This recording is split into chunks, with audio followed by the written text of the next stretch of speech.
Good morning student. I am Gopi Kumar Srivastava और आज हम लोग पढ़ने जा रहे हैं कॉस्ट चैप्टर को, जो कि हमारा 5th और 6th चैप्टर में है। अलग अलग बुक में अलग अलग चैप्टर में होता है। आज हम लोग इसको डिस्कस करेंगे चैप्टर कॉस्ट को, जो कि हमें प्रोडक्शन फंक्शन के बाद पढ़ना होता है। चलिए सबसे पहले इसकी मीनिंग को समझते हैं कि मीनिंग ऑफ कॉस्ट, आखिर कॉस्ट का जो मीनिंग है वो क्या है, अच्छे से समझते हैं। देखिए, cost is the total expenditure incurred in producing a commodity. Cost is total expenditure incurred in producing a commodity.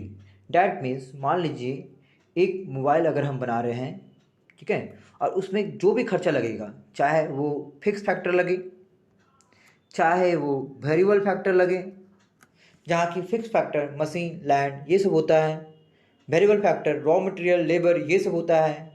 उस सारे चीज़ों को लगाने के बाद, सारे फैक्टर को लगाने के बाद जो गुड्स बनता है, जो मोबाइल बनेगा, उसका जो कॉस्ट होगा, मान लीजिए अगर वो 10,000 रुपये बनाने में लगता है, 10,000 अगर उसको बनाने में लग रहा है, तो वो कॉस्ट कहलाएगा। क्या कहलाएगा? कॉस्ट कहलाएगा। ठीक है, तो कॉस्ट क्या है? कोई भी सामान को बनाने के लिए, कोई भी गुड्स को बनाने के लिए जो भी पैसा लगता है सब कॉस्ट है। In economics, cost is the sum total of explicit cost and the implicit cost. What do you mean by the explicit cost and the implicit cost? ये भी चलिए हम लोग डिस्कस कर लेते हैं। देखिए, एक्सप्लिसिट कॉस्ट क्या होता है या इम्प्लिसिट कॉस्ट क्या होता है।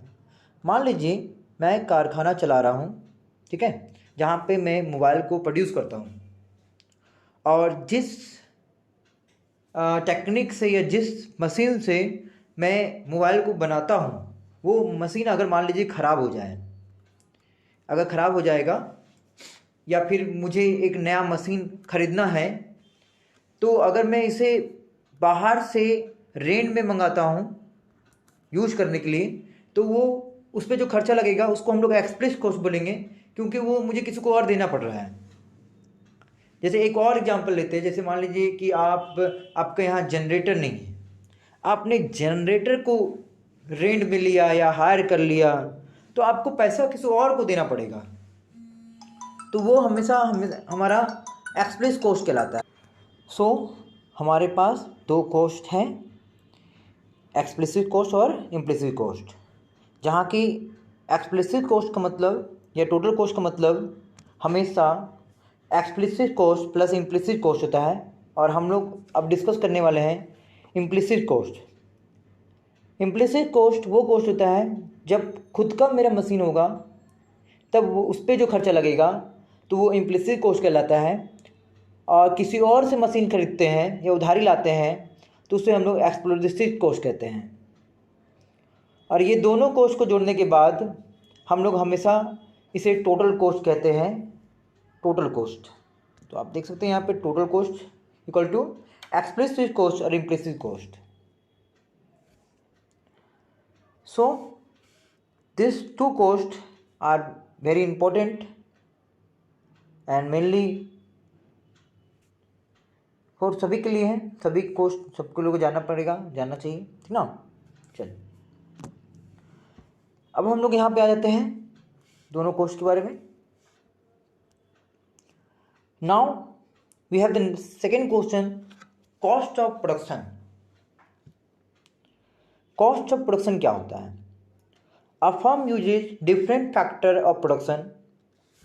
एक फर्म प्रोडक्शन करने के लिए बहुत सारे फैक्टर का, बहुत सारी चीज़ों को इस्तेमाल करता है, जिसमें पहला लैंड है, दूसरा लेबर है, तीसरा कैपिटल है, फिर इंटरप्रेनर है। याद रखिएगा, अगर किसी भी फर्म को कोई भी चीज़ें प्रोड्यूस करना है तो ये चार चीज़ों के बिना वो प्रोडक्शन नहीं कर सकता। उनके पास लैंड होना चाहिए, उनके पास लेबर होना चाहिए, कैपिटल होना चाहिए, और साथ में इंटरप्रेन्योरशिप का मतलब ऑर्गेनाइजेशन होता है, मतलब कंपनी का नाम होता है। And this factor are called factor input, और इस फैक्टर को फैक्टर इनपुट कहा जाता है। It is also uses as a raw material called non factor input. जो लैंड, लेबर, कैपिटल और इंटरप्रेन्योरशिप हो गया वो फैक्टर इनपुट कहलाएगा। वहीं raw material, labour, raw material जो भी यूज होगा वहाँ पे उसको हम लोग नॉन फैक्टर इनपुट कहेंगे। और ये सभी चीज़ों को, चाहे वो फैक्टर इनकम हो चाहे नॉन फैक्टर इनकम हो, उन सभी को हम लोग कॉस्ट ऑफ प्रोडक्शन कहते हैं। So student, we discuss two topic, the meaning of cost and the meaning of cost of production. These two topics are important. Thank you. In the next video we discuss about the types of cost. Thank you.